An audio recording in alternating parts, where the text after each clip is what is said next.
प्रणाम सर। प्रणाम जी प्रणाम। प्रणाम सर। प्रणाम जी। नमस्कार सर। नमस्कार जी नमस्कार। चलिए सीधे बैठ जाएंगे, मंत्र बोलेंगे,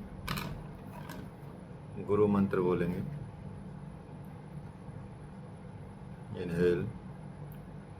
गुरुर्ब्रह्मा गुरुर्विष्णु गुरुर्देवो महेश्वर गुरुर्साक्षात् परम ब्रह्म तस्मै श्री गुरुवे नमः। ओम शांति शांति शांति। Relax, gently open your eyes. Hatha yoga के सिद्धांत। हठ योग प्रदीपिका में आपने बंध और मुद्रा के बारे में पिछले अध्याय में आपने समझा वो क्या होते हैं। अब यहाँ हम जो विषय को आगे बढ़ाएंगे वो है आपका जो बंध होते हैं उनका लाभ क्या है, बंध को परफॉर्म करते हुए या बंध का अभ्यास करते हुए हमें किन किन सावधानियों का ध्यान रखना है। तो बंध आपको जैसे कि पता ही है, मूल बंध होता है, जालंधर बंध होता है, उद्यान बंध होता है, महाबंध होता है। तो इस तरह से बंध और मुद्राओं का जो विस्तार है इसमें लगभग 10 बंध मुद्राएं टोटल मिला के आती हैं हठ योग प्रदीपिका में। लेकिन यहाँ क्योंकि हम बंध की बात कर रहे हैं तो बंधों का ही अध्ययन यहाँ करेंगे, क्योंकि हठ योग के ग्रंथ में ये बताया जाता है कि बंध एक बहुमूल्य साधन है, अर्थात ये योग का उच्च स्तरीय साधन कह सकते हैं और जो कि साधक को आपके लक्ष्य तक पहुंचा देता है। प्राणायाम के अभ्यास में हमको जब कुंभक लगाते हैं, कुंभक का प्रयोग करते हैं, तो हमको आगे स्टेज को बढ़ते हुए हमको क्या करना चाहिए, बंध का भी प्रयोग करना चाहिए, बंधों को भी अति आवश्यक रूप से लगाना चाहिए। तो योग के दृष्टिकोण से भी यदि देखा जाए तो योग के दृष्टिकोण से भी बंध का प्रयोग प्राणायाम के समय बहुत जरूरी है। वैसे तो है, यदि आपको अच्छी आदत पड़ जाए, साधना का स्तर ऊंचा करना चाहते हैं तो सिंपल है कि आप प्राणायाम भी करें, बंध भी लगाएं और कुंभक भी लगाएं और बहुत सारी चीज़ें और भी जो निर्देशित की जाती हैं गुरु के द्वारा या शिक्षकों के द्वारा, तो वो भी आपको करना चाहिए। तो यहाँ जो विशेष तौर से प्रकरण किया जाएगा, शामिल किया जाएगा, वो बेसिकली बंध को हम कोशिश करेंगे उसको समझेंगे थोड़ा थोड़ा। विस्तार तो इसका आपको बताया ही है पूरा, यदि अच्छे से विस्तार से समझना है तो आप हठ योग प्रदीपिका तो पढ़ेंगे ही पढ़ेंगे, बाकी हठ योग के और सिद्धांत भी आप पढ़ेंगे और पुस्तकें भी पढ़ेंगे, या हम भी बीच बीच में उसको कोशिश करेंगे कि पढ़ा दिया जाए, नहीं समझ आया तो बता दिया जाएगा। तो यहाँ मूल बंध का प्रकरण शुरू करते हैं या मूल बंध के बारे में बताते हैं। तो मूल बंध में ये कहा गया है कि पार्षिण भागेन संपीड्य योनिमा कुंचियेद गुदम अपान मूर्ध्वा मृकृष्य मूल बंधो भी अभियते। तो मूल बंध का प्रयोग जब किया जा रहा है तो इसके विस्तार से आप इसको थोड़ा समझेंगे कि कौन सी नाड़ियों को इसमें प्रयोग किया जाता है, किस चीज़ का प्रयोग किया जाता है। तो इसमें जो बताया गया है वो एडी से, सूत्र के अनुसार देखा जाए तो एडी से सीवनी नाड़ी जो कि गुदा द्वार में स्थित रहती है, उस पर दबाव बनाकर उसे संकुचित किया जाता है।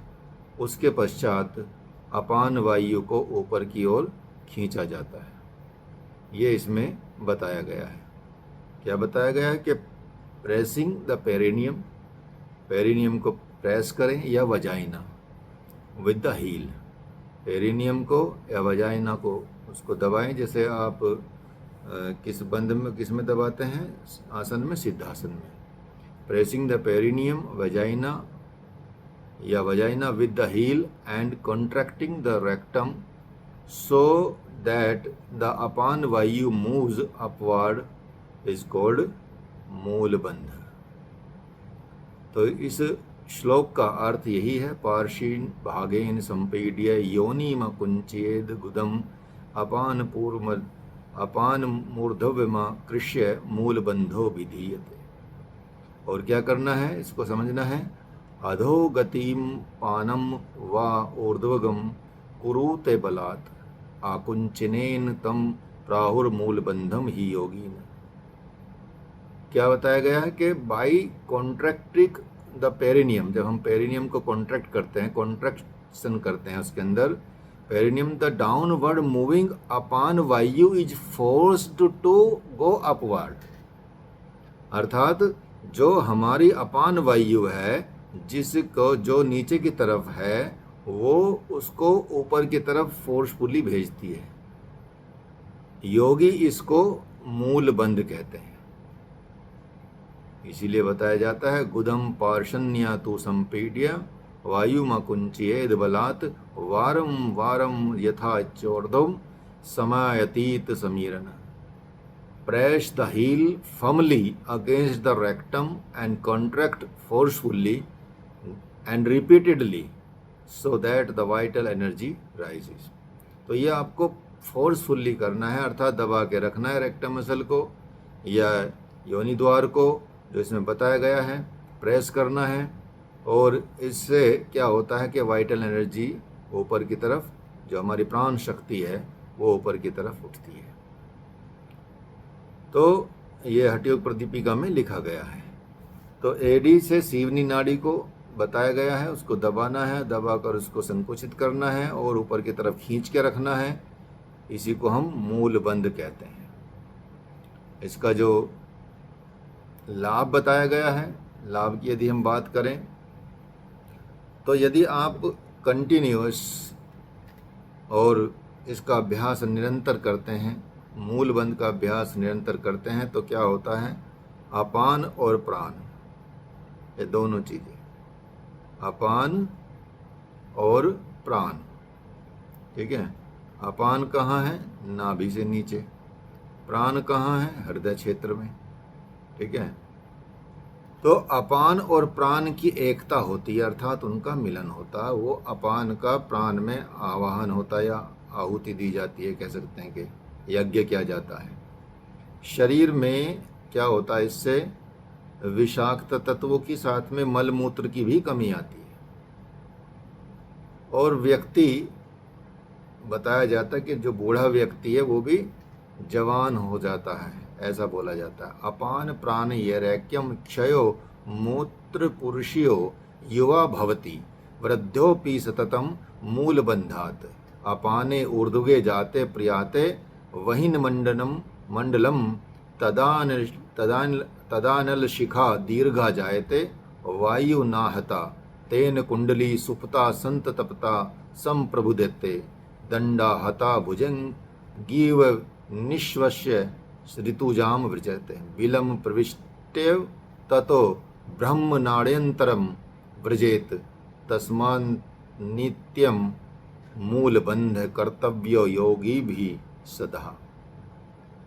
अर्थात यही बताया जाता है कि जो हम अगर इस बंध को लगाते हैं, मूलबंध का अभ्यास निरंतर करते हैं, तो अपान और प्राण की एकता होती है, शरीर में मल मूत्र की कमी आती है, बूढ़ा व्यक्ति भी जवान हो जाता है, शरीर की अग्नि बहुत ज़्यादा प्रज्वलित हो जाती है, अग्नि बढ़ती है, और अग्नि अपान प्राण को उष्ण बनाती है, गर्म बनाती है, जिससे क्या होता है, जिससे सोई हुई कुंडली भी है वो शक्ति जागृत हो जाती है। और जब वो जागृत हो जाती है तो ब्रह्म नाड़ी में प्रविष्ट हो जाती है। इसलिए इसका अभ्यास नित्य प्रति करना चाहिए, लेकिन किताब पढ़ने से नहीं करना चाहिए, गुरु के संरक्षण में करना चाहिए। और इसके बहुत सारे नियम होते हैं, ऐसा नहीं, देखो इसमें क्योंकि खाने का नियम तो इसमें साथ में बताया नहीं गया है, क्या खाना है क्या नहीं खाना वो पहले बता चुके हैं नियम, ठीक है। और क्या आपको बाधक तत्व हैं जीवन में, क्या साधक तत्व होते हैं योग में, कौन से बाधक तत्व होते हैं, कौन सा खाना आपको हितकर होता है, मिताहारी होता है, सात्विक होता है, वो सारी चीज़ें तो बताई गई हैं। पहले अगल अलग चैप्टर में उसको दर्शा दिया गया, बता दिया गया है। लेकिन जब ये अभ्यास की बात की जाती है तो इसमें कुछ ऐसा खाने पीने के बारे में तो बताया नहीं गया, या क्या करना है, क्या पहनना, क्या ओढ़ना, कैसे रहना, कैसे आचरण करना, ये नहीं बताया गया। यदि आप किताब पढ़ के सीधा और वो कोशिश करेंगे तो आप उल्टान हो सकता है। इसलिए गुरु बताता है कि किस तरह से रहना, क्या खाना है, दिन में कितनी बार खाना, कितनी बार नहीं खाना, किस तरह से साधना करनी है, किस तरह से नहीं करनी है, कौन से समय में उचित रहेगा, कौन से समय में अनुचित रहेगा, ये सारी साधनाएं गुरु बताते हैं। तभी तो कुंडलिनी जागृत होती है। नहीं तो ऐसे जागृत कर ली आपने पढ़ के, अरे वाह बड़ी अच्छी चीज़ है, बूढ़ा भी जवान हो जाता है और ये हो जाता है, बड़ा आनंद की बात है भाई, चलो च्यवनप्राश छोड़ो और ये करते हैं। जब घर बैठे चीज़ें बन रही हैं तो उसकी हालत पगलोट जैसी हो जाएगी। आधे लोग पागल हो जाते हैं, ठीक है, ज़्यादा लोग पागल हो जाते हैं बल्कि जो शक्ति जगाने की कोशिश करते हैं। इसलिए संरक्षण और निर्देशन, गाइडेंस बहुत ज़रूरी है, ठीक है। तो कहाँ दबाव पड़ रहा है एडी का, उस पर देखना चाहिए। किसी अन्य स्थान पर तो दबाव नहीं पड़ रहा है। दूसरा, गृहस्थ व्यक्ति को इसका लंबे समय तक अभ्यास नहीं करना चाहिए, ये नहीं करना चाहिए। यदि पीरियड्स हों महिलाओं में तो उसको नहीं करना चाहिए, ठीक है। कुछ ऐसी और समस्या हो तो नहीं करना चाहिए, क्योंकि इससे साधकों में अग्नि तत्व की वृद्धि होती है। इसलिए इसका जो अभ्यास है गुरु के निर्देशन में ही करना उचित रहता है। तो अब बताते हैं जालंधर बंध। जालंधर बंध के बारे में बताते हैं। कंठ माँ कुंचय हृदय स्थाप्ये चिबुकम दृढ़म बंधो जालंधराख्यम जरा मृत्यु विनाशकः। किसी भी सुविधाजनक आसन में बैठ जाओ,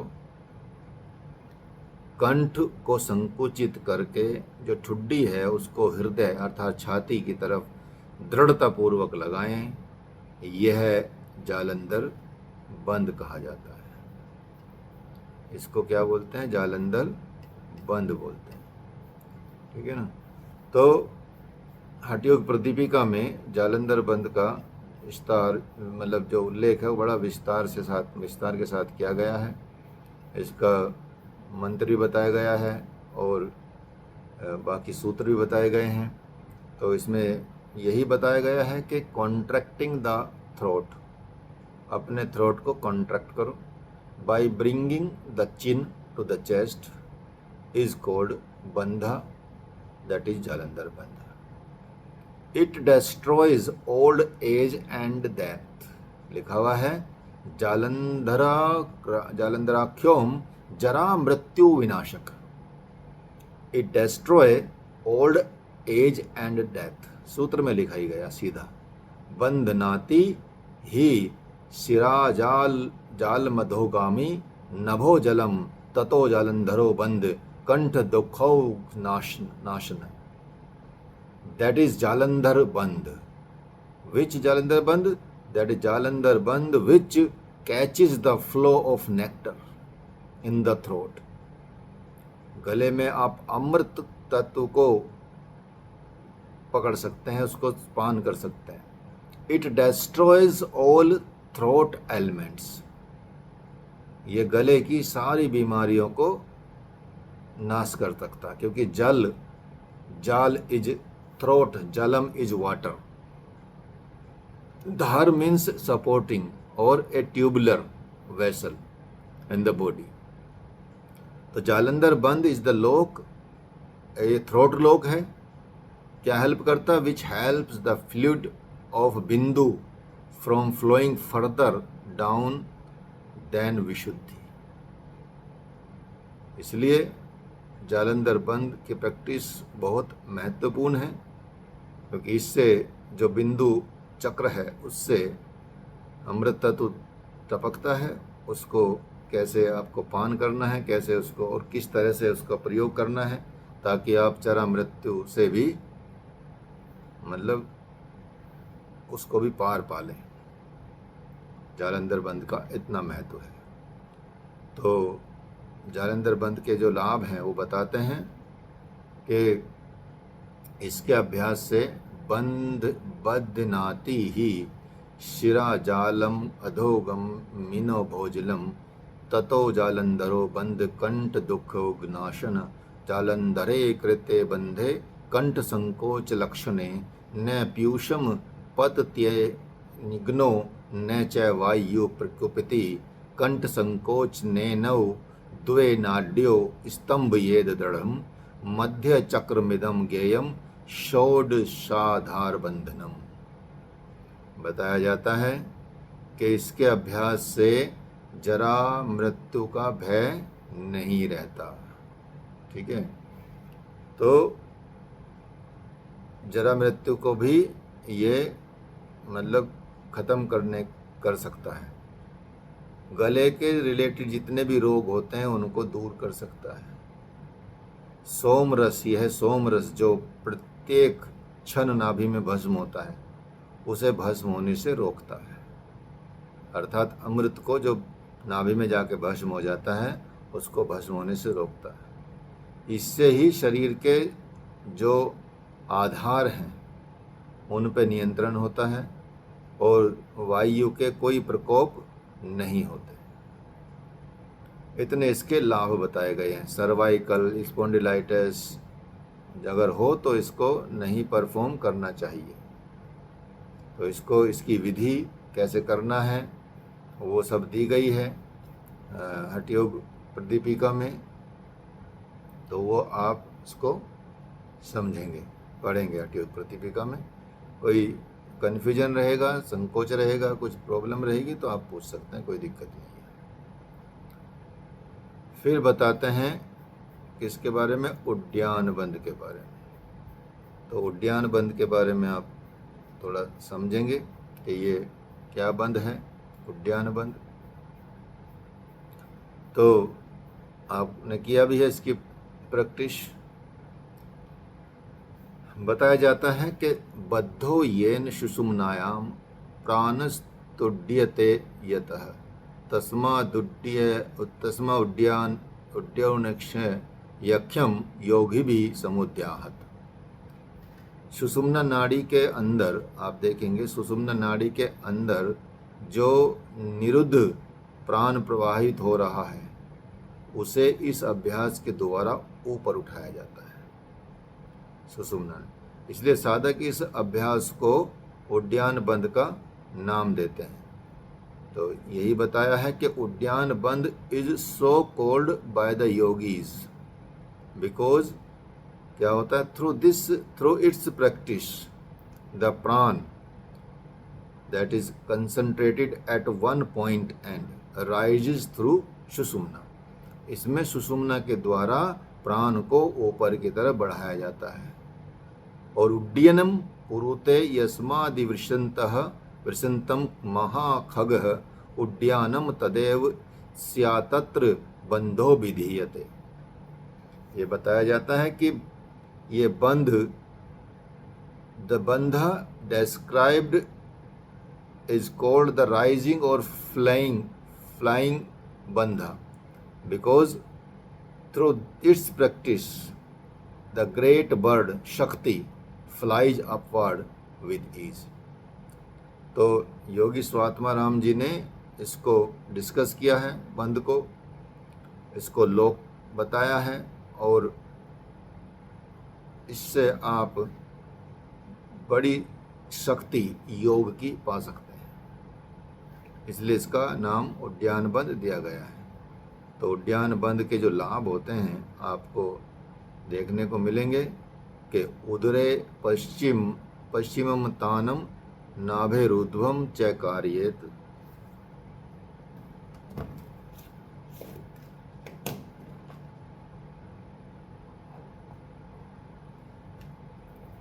चकार्येत उद्यानो ह्रासो बंधो मृत्यु मातंग केसरी उद्यानम तु सहजम गुरुना कथितम यथा अभ्यसेत सततम यस्तु वृद्ध्योपि तरुणायते नाभे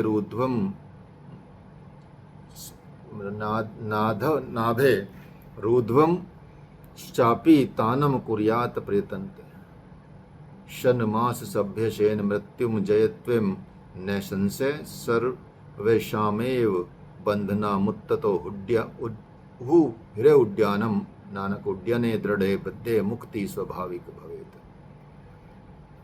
मतलब ये बहुत सारे श्लोक में ये जो श्लोक बताए जा रहे हैं ये अलग अलग मिलेंगे आपको हठयोग प्रदीपिका में।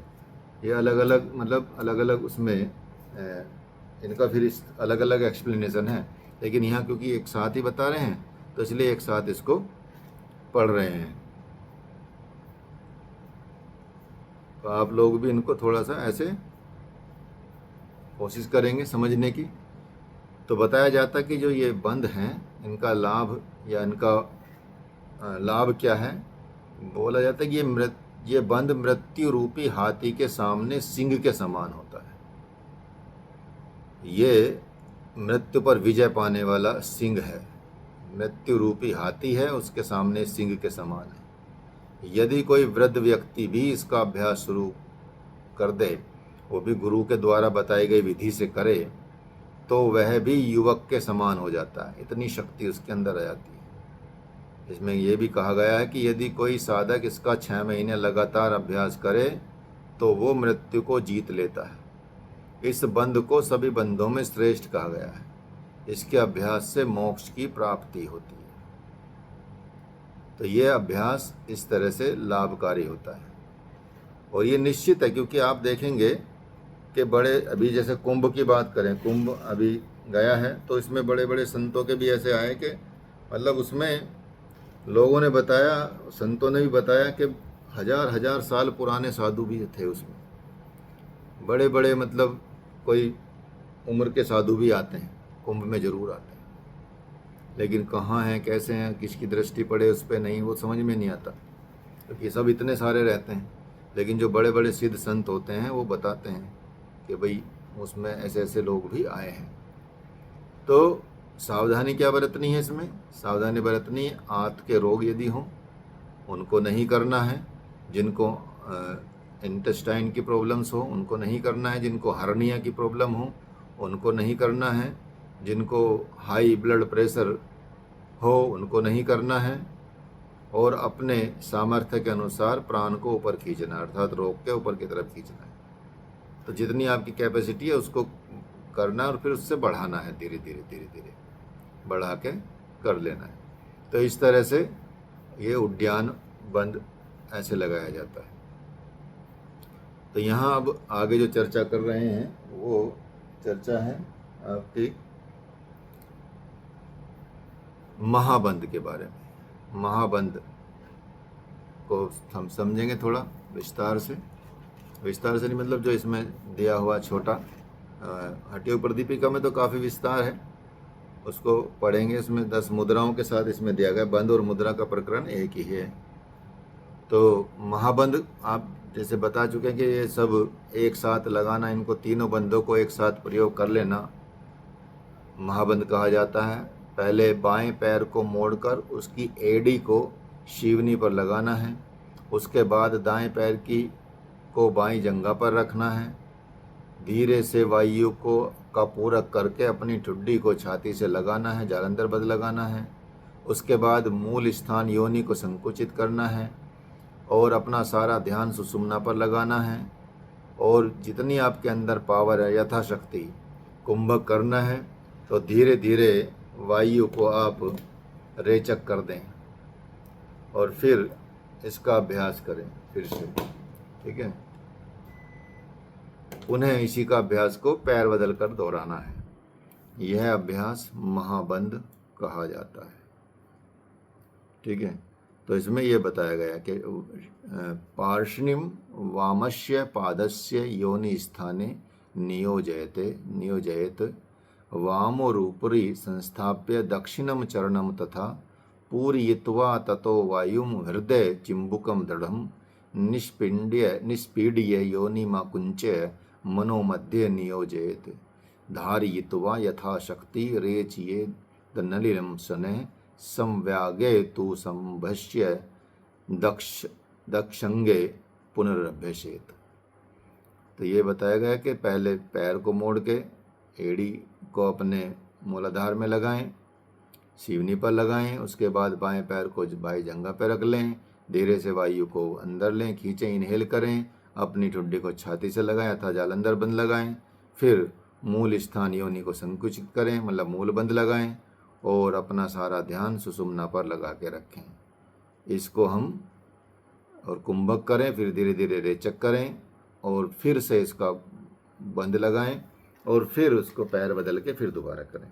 ये महाबंद की स्थिति होती है। इससे महाबंद जितने भी महान सिद्ध योगी होते हैं उन्होंने ये दिया है। तो ये साधक को मृत्यु के भय से दूर करता है। शरीर में स्थित तीनों नाड़ियों को, ईड़ा, पिंगला और सुषुम्ना का जो संगम स्थान है, मतलब संगम स्थान क्या है, हमारा थर्ड आई चक्र, दोनों भौहें के बीच में स्थान जो है वो शिव स्थान है, वहाँ मन को लगाती है। मतलब कहने का ये कि यहाँ प्राणिक धाराएं मिलती हैं। समझ गए? तो ये इसमें ये ध्यान रखना है कि सर्वाइकल स्पॉन्डिलाइटिस और साइटिका, जोड़ों के रोग जिसको होते हैं, इसका अभ्यास नहीं करना है और दोनों पैरों को से इसका अभ्यास करना है और समय सीमा का भी ध्यान रखना है। जब आपको लगे कि एनर्जी थोड़ी ज़्यादा बढ़ रही है तो और झील नहीं रही है तो उसको हटा देना है, बाकी थोड़ी थोड़ी देर तक लगा के रखें। शुरू में अभ्यास कम टाइम पे ही करना है आपको, ठीक है? तो ये आपका इस तरह से बंध का अभ्यास हुआ आपका। तो इसमें आप प्रश्न लिख लेंगे पहले, फिर आपसे कुछ चर्चा करते हैं, इसके आगे फिर चलेंगे।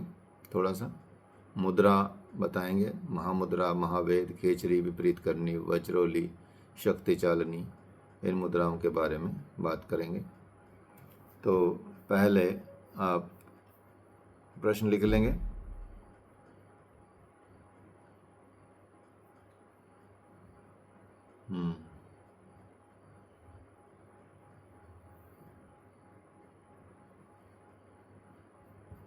लिखें। स्वाति,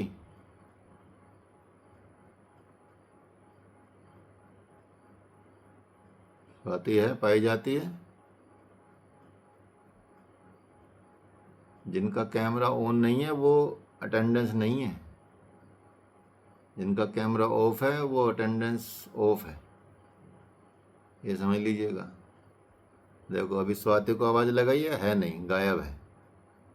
अब सोचिए, ठीक है? दिखते हैं तो होता है, जो दिखते नहीं वो होते नहीं, ठीक है?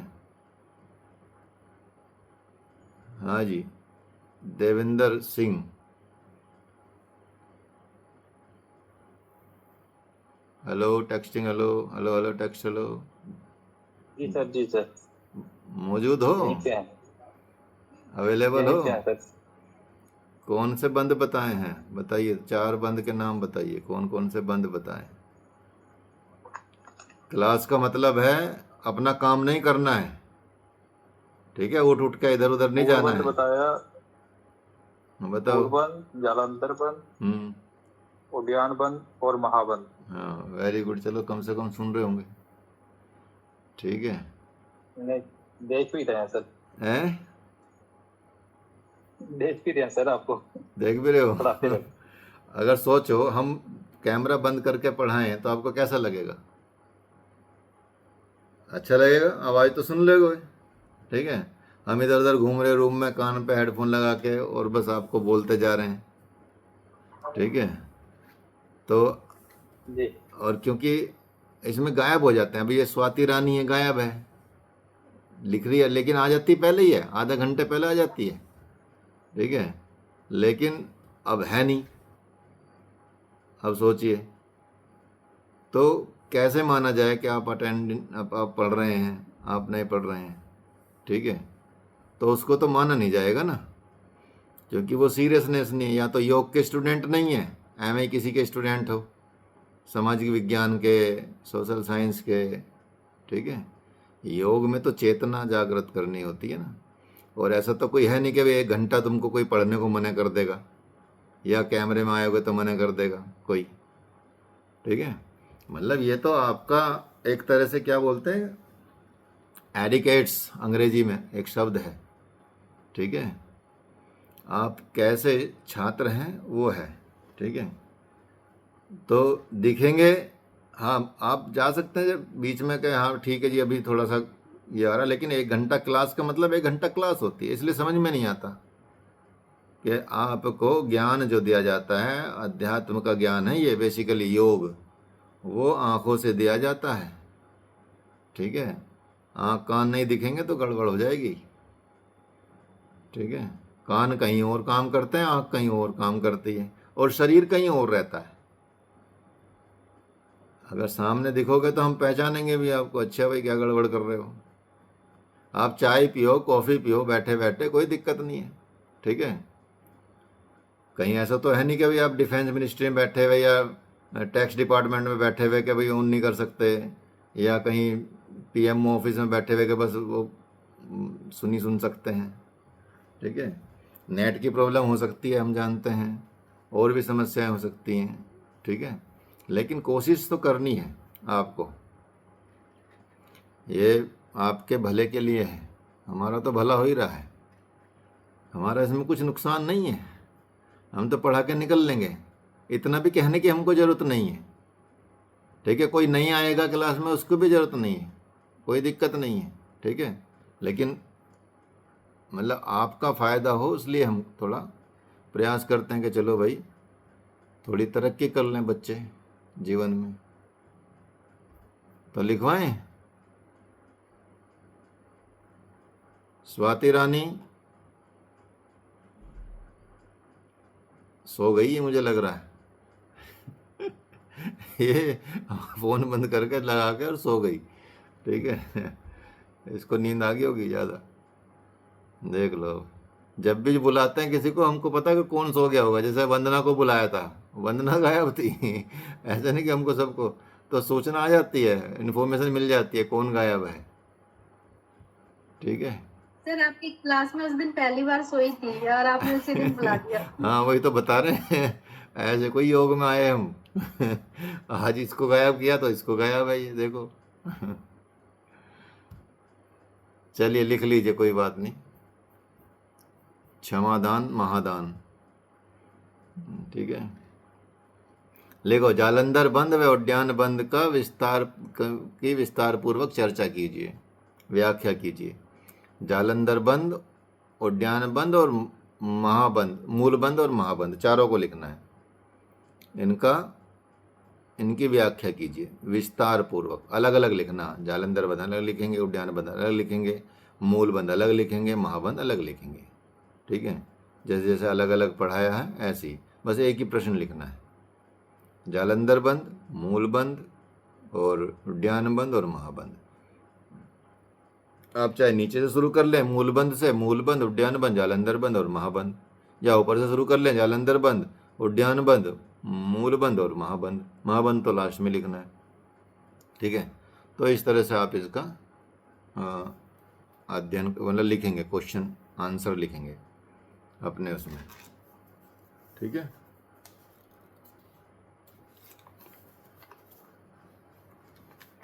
हठयोग प्रदीपिका देवेंद्र जी बताएंगे किसने लिखी है, राइटर कौन है इसकी।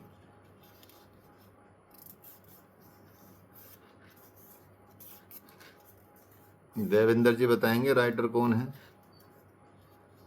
हठयोग प्रदीपिका के। सर इसके बारे में नहीं पता मुझे। अनिल जी बताएंगे, अनिल कुमार। हठयोग प्रदीपिका के लेखक कौन है।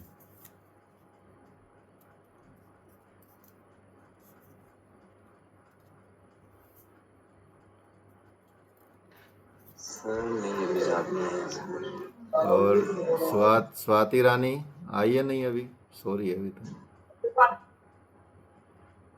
वंदना बताएगी, वंदना।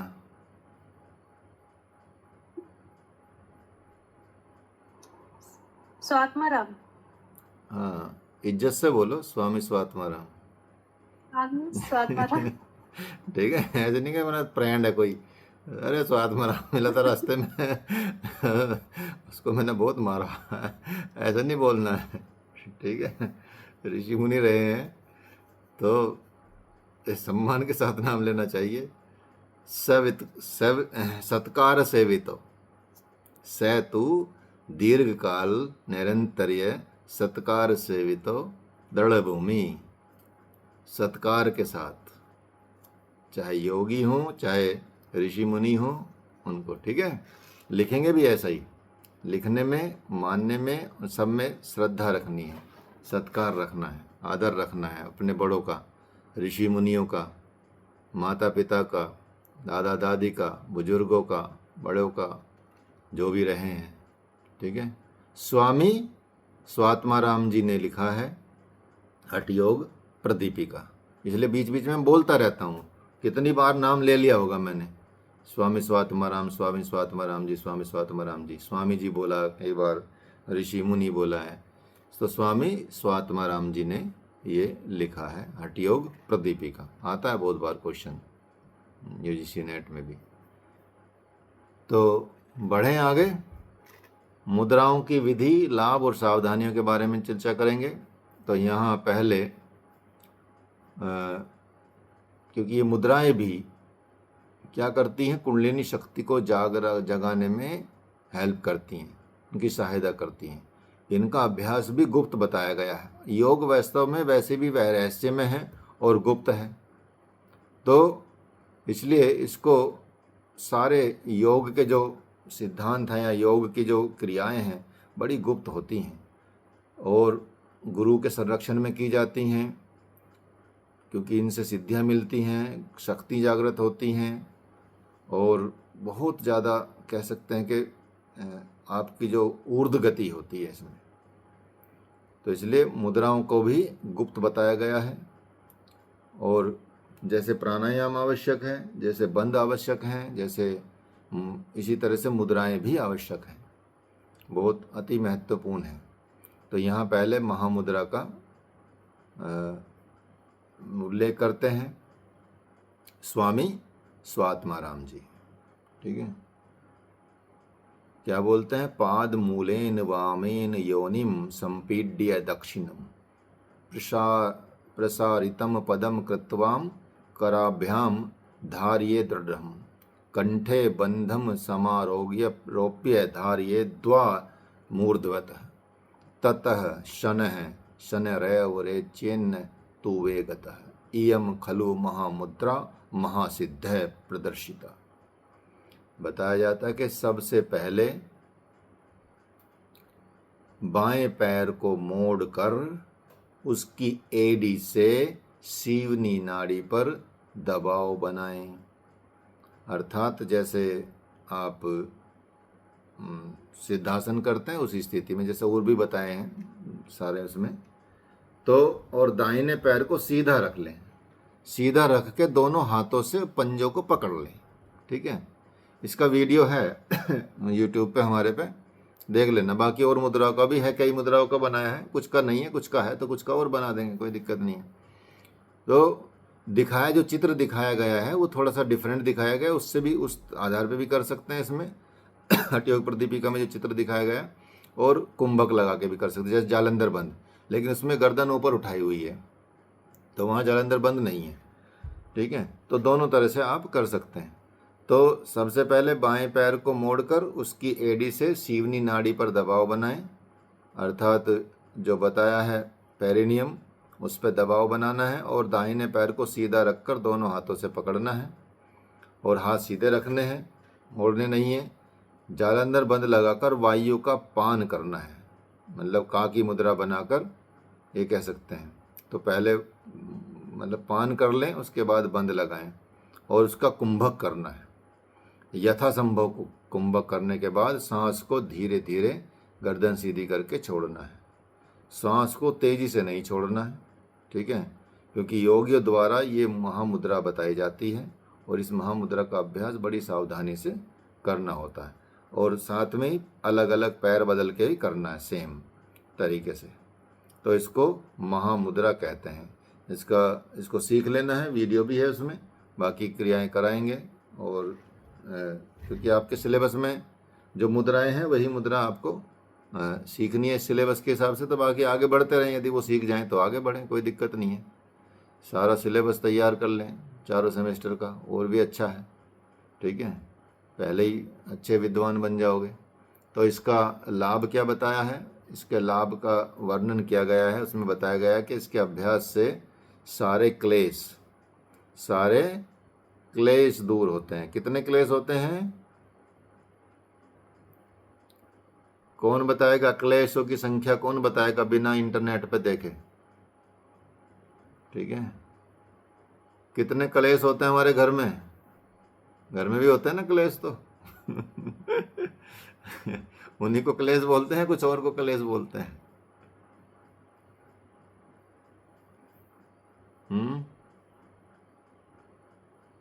बताओ, कोई याद है? एक आधा नाम याद आ रहा हो कोई क्लेश का? ऐसे तो बहुत सारे बोलते गए हम। सर, हाँ, अविद्या, क्या? चिंता, राग, द्वेष, चिंता, अविद्या, राग, द्वेष। एक और क्या बताया अविद्या के बाद? मैंने राग, द्वेष। हाँ, और एक लास्ट ही याद आ रहा है, पांचवा। और दूसरा? चिंता। यही वाला शब्द क्या है? ये क्या बोल रहे हैं, समझ में नहीं आ रहा। अविद्या, अचिंता, मेरे ख्याल से राग, राग, द्वेष। हाँ, अच्छा, अविद्या, अस्मिता, राग, द्वेष और अभिनिवेश, ठीक है। पतंजलि योग सूत्र में है ये सब क्लेश, ठीक है। घर में नहीं है, पतंजलि योग सूत्र में है। चिंता ना करो, आपके घर में नहीं रहेंगे, आपके अंदर है। अभिनिवेश, मृत्यु का भय, बात तक नहीं जाता, ठीक है। बड़े बड़े योगियों को भी मृत्यु का भय रहता है, कहीं सांप ना काट ले, कहीं गिर ना जाए, मर ना जाए, सब दूर हो जाता है। और सबका एक ही कारण होता है, अविद्या। अविद्या ही सबका मूल है, एक खत्म सब खत्म। अज्ञान ही तो सबका मूल है, ठीक है। लेकिन इनका अलग अलग विस्तार किया गया है महर्षि पतंजलि के द्वारा। जब पतंजलि योग सूत्र पढ़ेंगे तो आप समझेंगे इसको। तो क्या बताया इसमें कि अविद्या, अस्मिता, राग, द्वेष, अभिनिवेश, ये दूर हो जाते हैं। मृत्यु का डर भी दूर हो जाता है, अर्थात अभिनिवेश भी दूर हो जाता है। और इस मुद्रा को योगीजन श्रेष्ठ कहते हैं। किसी भी साधक के लिए किसी भी तरह का भोजन, पथ्य, अपथ्य नहीं रहता। हर वस्तु रसयुक्त हो जाती है, उसकी पाचन शक्ति बढ़ जाती है, क्षमता इतनी बढ़ जाती है कि भयानक से भयानक विष भी पच जाता है, ये बताया जाता है। इसका नियमित अभ्यास करने से टीबी नहीं होती, टीबी बीमारी, तपेदिक, क्षय रोग, कुष्ठ रोग, चर्म रोग जितने भी होते हैं, कोष्ठबद्धता अर्थात कब्ज, वायु गोला, गैस का गोला जो बनता है, अजीर्ण, अपच, कॉन्स्टिपेशन, सभी रोग दूर हो जाते हैं। यह सभी महासिद्धियों को प्रदान करती है, किंतु इसका अभ्यास हमेशा गुप्त रखना चाहिए। ये महामुद्रा का फल मिलता है। और ऐसा नहीं है कि आप सिर्फ महामुद्रा ही करने लगे और माल मिलने लगेगा आपको। योग के सारे नियम, यम, नियम, आसन, प्राणायाम, मुद्रा, बंद सब परफॉर्म करने पड़ेंगे, मतलब उसमें रहना पड़ेगा। ऐसा नहीं कि बस घूम रहे मार्केट में, कुछ भी कर रहे हैं और फिर आके जो 2 घंटे अपने मुद्रा लगा ली, 1 घंटे अभ्यास कर लिया और हो जाएगा, ऐसा नहीं होगा, ठीक है। इसलिए एक एक चीज़ के पीछे बड़े बड़े रहस्य हैं। सावधानी क्या है इसमें? सबसे बड़ी सावधानी है, वैसे तो योग एकांत में करने का ही अभ्यास होता है, लेकिन ये खास होता है। इस मुद्रा का अभ्यास एकांत में ही करना चाहिए और इसे गोपनीय रखना चाहिए, क्योंकि ये एक बहुत उच्च अभ्यास है। साधारण जनमानस के लिए ये अभ्यास उचित, मतलब ऐसा नहीं कि कोई भी कर लेगा। साधारण जनमानस के लिए नहीं है ये। इसलिए मैं बोल रहा ना कि कोई भी ऐसा कर ले, भाई इसमें पढ़ लिया, अरे यार इतनी बढ़िया चीज़ मिलती है, चलो यही कर लेते हैं। जब सारी चीज़ मिल ही रही है एक चीज़ से, क्या क्या मिल रहा है, सब कोई क्लेश नहीं रहेगा जीवन में, मृत्यु का डर भी नहीं रहेगा, ठीक है, किसी तरह का भी भोजन कर लो, पथ्य अपथ्य वो कोई चिंता नहीं रहेगी, ठीक है। तो हर वस्तु रसयुक्त हो जाएगी, पाचन शक्ति बढ़ जाएगी, क्षमता बढ़ जाएगी, भयानक से भयानक विष को भी पचा लेंगे हम, टीबी की बीमारी, तपेदिक, कुष्ठ रोग, चर्म रोग कुछ भी नहीं होएगा, पेट के सारे रोग दूर हो जाएंगे, महासिद्धि मिल जाएगी, तो क्यों ना कर लिया जाए। अब इतनी सारी चीज़ें एक आसन से मिल रही हैं, तो ऐसा कोई कि बस वो आसन करने से चीज़ें हो जाएंगी, आसन भी इतना आसान नहीं है। इसलिए यह मुद्रा भी कोई भी आसान नहीं होती, उसके पीछे बड़ा तैयारी होती है और जीवन जीना पड़ता है उस तरह का, उस लाइफ को जीना पड़ता है, यौगिक लाइफ को जीना पड़ता है, यौगिक नियमों को अपनाना पड़ता है, योग के नियमों को अपनाना पड़ता है, ये तब होता है। इसलिए इसका अभ्यास बताया गया, एकांत में करें, गोपनीय रख के करें, बहुत उच्च अभ्यास है, सबके लिए नहीं होता, आम आदमी के लिए नहीं है। और हाई बीपी के जो रोग होते हैं उनको भी ना कराएं, ये हार्ट के रोगी होते हैं उनको भी नहीं कराएं, और कुंभक करें अपनी कैपेसिटी के अनुसार, जबरदस्ती श्वास को न रोकें, पूरक रेचक करते हुए धीरे धीरे धीरे श्वास छोड़ें, धीरे धीरे लें और फेफड़ों पर अधिक दबाव ना डालें। ये हैं महामुद्रा के सावधानियां और लाभ। तो आप समझ सकते हैं कि एक एक मुद्रा से कितना कितना लाभ होता है। तो सोचिए, जब आप धीरे धीरे बढ़ेंगे तो आपको खुद ही वो आभास होने लगेगा। लेकिन नियमित अभ्यास, हर जगह पे आप देखेंगे नियमित अभ्यास, ठीक है, बिना नियम के नहीं है, अर्थात अनुशासन में रह के और नियमित करना है, कंटिन्यू करना है, सस्टेन रखना है उस अभ्यास को, सस्टेनेबिलिटी लानी है अपने अंदर, ठीक है। और उस आधार पर यदि आप करेंगे तो निश्चित रूप से आपको जो लिखा गया है, ये शास्त्रों में ऐसे नहीं लिखा गया भाई इसको कोई चैलेंज करे। अभी तक तो किसी ने चैलेंज नहीं किया कि भाई ये गलत लिखा है, ठीक है। अब जो चैलेंज करेगा तो करके देखे, सारे नियमों को अपनाएं, उस लेवल पे कोई जा नहीं सकता, क्योंकि एक दिन का तो काम है नहीं, वर्षों लगेंगे चैलेंज करने के लिए भी, ठीक है। इसमें चैलेंज करने के लिए भी वर्षों लगेंगे। आवाज आ रही है ना, बीच में कटी तो नहीं है, क्लियर है। तो यहां अब चलेंगे, आगे बढ़ेंगे। महावेद मुद्रा, महावेद, वेदन करना, महावेद मुद्रा। इस मुद्रा की विधि से पहले इसकी विशेषता आप सुन लीजिए क्या है, ताकि आपको पता चले। जैसे एक बताया जाता है इसके बारे में, जैसे एक सुंदर स्त्री का यौवन बिना पुरुष के बेकार निष्फल है, उसी प्रकार बिना महावेद मुद्रा के, महावेद के महामुद्रा और महाबंध दोनों बेकार हो जाते हैं। ये श्लोक में यहाँ बताया गया। ये एक कह सकते हैं कि समझाने के लिए बात की गई है, ऐसा नहीं कि इसमें किसी को दोष दिया गया या किसी की चीज़ को कहा गया, ये समझाने के लिए बताया गया है। क्योंकि इस तरह से यदि इतना इम्पोर्टेंट है, इतना महत्वपूर्ण है, ये महामुद्रा और महाबंध का जो अभ्यास है वो बिना महावेद के बेकार है, ये बताया जाता है। तो इसमें बताया जाता है सबसे पहले साधक को दृढ़तापूर्वक महाबंध लगाकर मन को शांत करना चाहिए, एकाग्र करना चाहिए। उसके बाद जालंधर बंध से सांस को पूरक करके कुंभक लगाना चाहिए।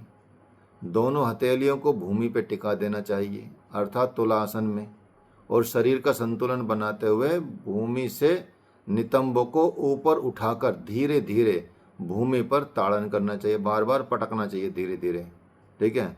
ऐसा करने से वायु दोनों स्वरों अर्थात नाड़ियों में ईड़ा पिंगला को छोड़कर सुषुम्ना में बहने लगती है, और वायु के सुषुम्ना में बहने की से अमृत की प्राप्ति होती है। मृत अवस्था की स्थिति उत्पन्न होने से कुंभक को खोल दे और वायु का रेचन कर दें। मृत अवस्था का अर्थ मतलब यहाँ जानना चाहिए जब कुंभक असहज होने लगे, बेचैनी होने लगे, तब। ठीक है, तो ये बताया गया। अर्थात इस विधि में हमको अपने बटक को बार बार थोड़ा थोड़ा एक धीरे धीरे भूमि पर ताड़न करना, पटकाना है, उनको मारना है। ठीक है, ये भेदन करना, अर्थात उसको भेद रहे हैं, ऐसे मार रहे हैं, तो वो महावेद मुद्रा कही जाती है। इम्पोर्टेंस पहले आपको बताई दिए, कितनी इम्पोर्टेंस है इसकी।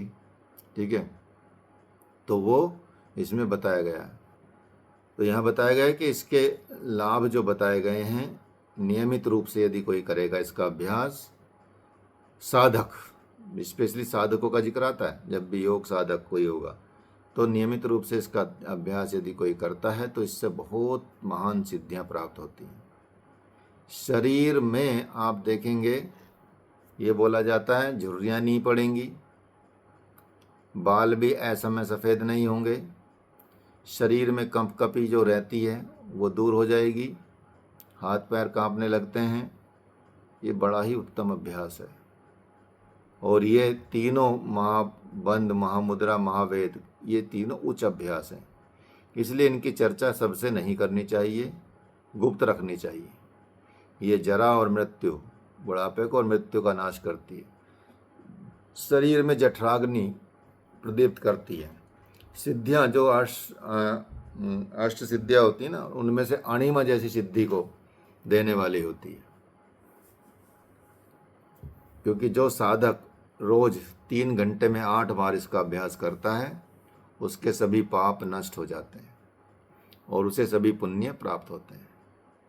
लेकिन प्रारंभ में इसका अभ्यास कम करें, धीरे धीरे अपनी क्षमता के अनुसार बढ़ाएं, गुरु के संरक्षण में ही करें, निर्देशन में करें, योग को पहले धारण करें उसके बाद करें, ये समझ लेना चाहिए। जैसे कि पहले बता चुके हैं कि अचानक से इसका अभ्यास शुरू कर दें इतने सारे लाभ देख के, तो वो लाभ नहीं मिलेगा, नुकसान हो जाएगा। इसके अतिरिक्त ये क्या करती, चेतना द्वारा इसमें शरीर के जो 6 चक्र का भेदन करती है और इसके द्वारा आत्मा से संबंध स्थापित हो जाता है। पेट के संबंधित, पेट से रिलेटेड सारे रोग दूर हो जाते हैं और शरीर में प्राण संचार होता है, प्राणों का संचार होता है, उसको बढ़ाती है। तो इसकी सावधानी क्या बरतनी है, क्योंकि ये तो एक उच्च अभ्यास है। सबसे पहले तो सारे अभ्यास ऐसे गुप्त रखे जाते हैं और अधिकारी ही इसको कर सकते हैं, जो इसके अधिकारी होते हैं, उच्च कोटि के अधिकारी इसको कर सकते हैं। इसका अभ्यास हमेशा एकांत में करना चाहिए, योग हमेशा एकांत में करना चाहिए, गुप्त रखना चाहिए और यथासंभव कुंभक का प्रयास करना चाहिए। फेफड़ों पर ज़्यादा दबाव नहीं डालना है आपको, क्योंकि ये तो बात सूत्र में भी कहा गई है और सूत्र में ये भी बात बताई गई कि नित्य प्रति इसका अभ्यास 3 घंटे में 8 बार करें। तो 3 घंटे कितने मिनट होते हैं, 180 मिनट। उन 180 मिनट को में 8 बार करना है आपको। एक अंतराल डिवाइड कर लें, 8 से भाग कर लें, कितना मिनट आता है। ठीक है, तो वो आप देखेंगे लगभग 20-22 मिनट में लगभग कर लेना है। ठीक है, तो सूत्र में ये बात की गई है, लेकिन शुरू में इसका अभ्यास धीरे धीरे करना है। ऐसा नहीं एक साथ इतना सारा कर लेना, धीरे धीरे अभ्यास बढ़ाएं। और इससे जो स्पाइन के रोग होते हैं, मेरुदंड के जो रोग होते हैं, उनका भी अभ्यास तभी करें जब वो रोग ना हो, ऐसा कोई स्पाइन में रोग ना हो, जोड़ों का दर्द ना हो, और हथेलियों को अच्छी तरह से भूमि पे टिका सकते हैं और शरीर में इतना एल्बो में इतनी जान हो, तो इसलिए तब इसका अभ्यास करें। बड़ा ही महत्वपूर्ण अभ्यास है। ठीक है, तो ये हो गया आपका कौन सा, महावेद मुद्रा। ठीक है, अब आगे चर्चा करेंगे खेचरी मुद्रा की। खेचरी, ठीक है, खेचरी मुद्रा में आप देखेंगे ये इसको करके फिर आगे ये लास्ट है। ठीक है, कपाल कुहरे जिव्य प्रविष्टा विपरीत रगा भ्रुवोंतर्गता दृष्टि मृदा भवति खेचरी।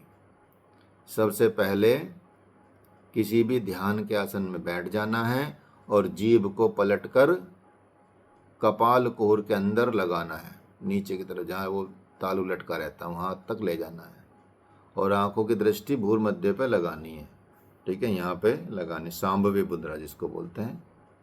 तो ऐसे करेंगे तो ये खेचरी मुद्रा बन जाएगी। तो खेचरी मुद्रा को कैसे करना है इसके बारे में बड़ा विस्तार से चर्चा की गई है कि हमको जीभ को लंबी कर लेना पहले। अब जीभ को लंबी करेंगे खींच खींच के जीभ को माथे तक ऐसे खींच लें, इतने तक ले आएंगे यहाँ तक आ जाए। ठीक है, तो आप सोचे कि यहाँ तक जीभ आ जाएगी तो कहीं निकाल देना आपने, लोग डर के भाग जाएंगे आपसे कि भाई पता नहीं ये तो कोई शेषनाग आ गया भाई अभी डस लेगा।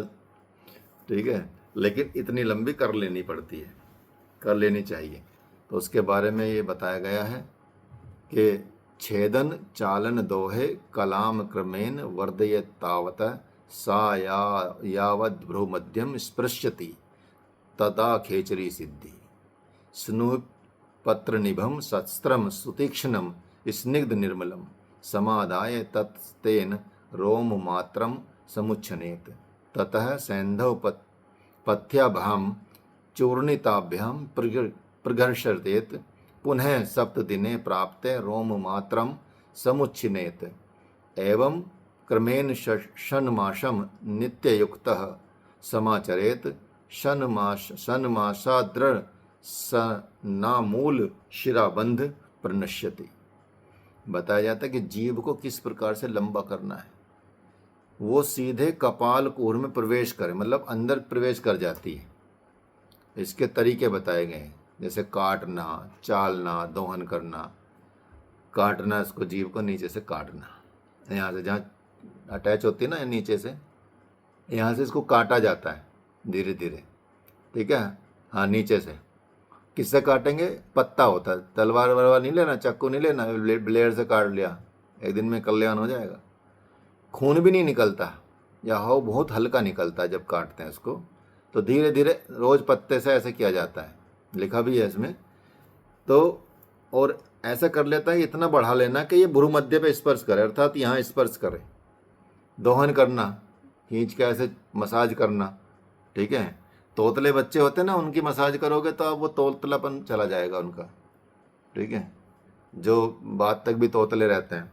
ठीक है, इस पर और काटना, चालन करना, ये क्रियाओं से, इन 3 क्रियाओं से जीभ बढ़ती है। उसे उतना बढ़ाना है कि वो भ्रूमध्य पर स्पर्श करे। ऐसा करने से खेचरी सिद्ध होती है, ऐसा ही करने से सिद्ध होगी। थू अरी स्नुही, इसके पत्ते होते हैं कोई, जैसे अब यहाँ तो क्योंकि यूकेलिप्टिस मान लो, ठीक है, या तेज पत्ता मान लो, ऐसा औषधि वाले पत्तों का प्रयोग करना होता है। ठीक है, यूकेलिप्टिस तो भारत का पौधा है ही नहीं। ठीक है, तो इसका उल्लेख नहीं किया जाता।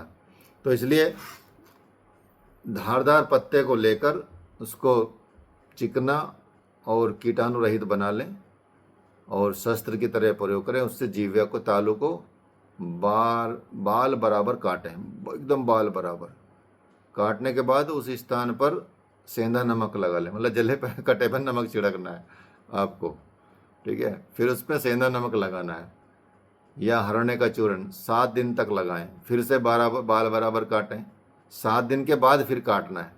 इस विधि से लगातार 6 महीने तक करते रहें, 7-7 दिन के अंतराल में। ऐसा करने से जिव्या का मूल जो है, तालू का शिराबंध हट जाता है, यह अटैचमेंट हट जाता है और इस प्रकार जिव्या बढ़ जाती है और फिर आसानी से कपाल कोर में प्रवेश कर जाती है। कितनी सुंदर बढ़िया बात है। इसको करना चाहिए बिना गुरु के संरक्षण के। ज़्यादा बोलना बंद हो जाएगा ठीक है लोगों का। ठीक है, इसलिए हर चीज़ को बड़ा ध्यान से करना होता है। खेचरी मुद्रा का अभ्यास करने वाला साधक विष, रोग, मृत्यु, बुढ़ापे से कभी भी पीड़ित नहीं होता। इसलिए मैं बोलता हूँ कि लगा के रखो।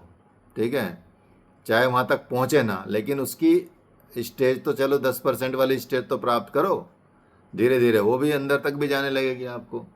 इसलिए वो इन सब पर विजय पा लेता है। और ये भी कहा गया कि तंद्रा पे, मतलब जो इंसोमिया होता है, निद्रा पर, भूख पर, प्यास पर, मूर्छा कभी भी उसको नहीं सताती। और साधक किसी भी कर्म में आसक्त नहीं रहता, उसका चित्त शून्य में विचरण करने लगता है। जो साधक से खेचरी मुद्रा करता है उसका बिंदु, जो उसका जो शक्ति है, वीर्य शक्ति है, वो कभी भी स्खलित नहीं होती। इस तरह से अभ्यास करने से आधे महीने भर में केवल मृत्यु नहीं आती। अगर वो पहले से कर रहा और फिर मतलब सिद्ध होने के बाद, इसलिए उसको चाहे तक्षक सर्प, जो सबसे भयानक सर्प माना जाता है, तक्षक सर्प, इसमें मिलेगा आपको उसकी कहानी, गोरखनाथ जी की उसमें मिलती है, ठीक है, स्टोरी में। तो बहुत भयानक सर्प बोला जाता है। खेचरी मुद्रा यदि सिद्ध हो गई तो ऐसा भी सर्प, तक्षक सर्प यदि काट ले तो उस पर कोई असर नहीं होता। साधक को सभी प्रकार के स्वाद, जैसे नमकीन, तीखा, खट्टा, दूध, शहद, घी, वो सब अनुभव कर सकता है उसी बिना खाए, ठीक है, कुछ भी नहीं खाना है, बस अंदर खेचरी ले जानी है और अपना स्वाद चख लेना। अच्छा, खट्टे खाने का मन कर रहा है, ये लो खा लिया। दूध पीने का मन कर रहा है, ये लो। भाई तुम तो लाते हो, मैनेज करोगे, कहीं मदर डेयरी का लेके आओगे, कहीं गाय का लेके आओगे, हम तो अंदर ही अंदर कर लेते। शहद, घी, सब का स्वाद ले लेता है। साधक के शरीर पर शस्त्र प्रहार का को भी कोई फर्क नहीं पड़ता, उसे अनिमा आदि 8 सिद्धियों की प्राप्ति होती है। खेचरी मुद्रा, ठीक है, इसलिए बताया था आपको कि खेचरी लगानी शुरू करो, ठीक है, क्योंकि इसमें ज़्यादा कुछ करना नहीं, जीव वाला छोड़ दो पार्ट, और कोशिश करो कि रोज़ थोड़ा थोड़ा मसाज कर लो, हल्की सी बढ़ा लो, किसी को दिखाओ नहीं कि मेरी जीव इतनी लंबी है, ठीक है। तो इसकी सावधानी, बड़ी सावधानी से करना है, बहुत कठिन अभ्यास है, इसलिए बिना गुरु के नहीं करना चाहिए। जीवा को काटते हुए बड़ी सावधानी रखनी है, पहले धीरे धीरे काटें, काटने के बाद उस पर सेंधा नमक लगाएं, हरड़ का चूरन लगाएं, अच्छी तरह से घर्षण करें, ऐसे रगड़ें तो वो ठीक हो जाती है, अच्छा हो जाता है, ठीक है। ये है खेचरी मुद्रा, समझ गए। इसका विस्तार से वर्णन आप देखेंगे गहरण उसमें, हठयोग प्रदीपिका में, गहरण संहिता में भी है, हठयोग में भी है, वो सारे इस ग्रंथों में है, ठीक है। तो ये हो गया आपका आज का टॉपिक कंप्लीट, ये मान के चलिए। अब किसी का प्रश्न हो तो पूछ सकता है, कोई दिक्कत नहीं है।